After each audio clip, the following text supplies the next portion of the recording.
Ni Jean Junior Mugisha ku mazina y'abavyeyi, Double J once again mu muziki, na niyo nkuru Yusufu ku mazina y'abavyeyi, Kiriku Akiri the Badman mu muziki.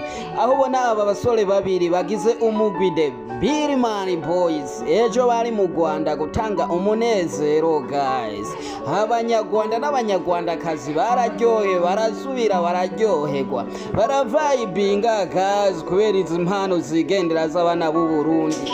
Eka na baba DJ bahora babagirira iwivu bakabakatira ku muziki, vyarabarenze, bararyoherwa bongera bararyoherwa, baratamba bongera baratamba. Eka umuziki waravuze kuva ku ntango kugera ku mpera, atakanenge kabayemwo guys. Biboneka nabo nyene ko bavuze atababana batuyoboje inkoni y'icuma, batuyoboje inkoni ya Moses guys.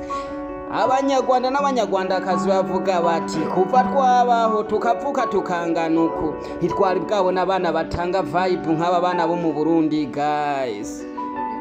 Uwapfuye yarahomvye, yapfuye atabonye aba bana ukuntu ba performinga guys. Iyo bari kuri stage wohora uraraba guys. Ni King Gold, usisahau kusubscribe, kufollow, kulike guys, na kushare na wengine waone vitu kutoka kwa Goldman. Bra!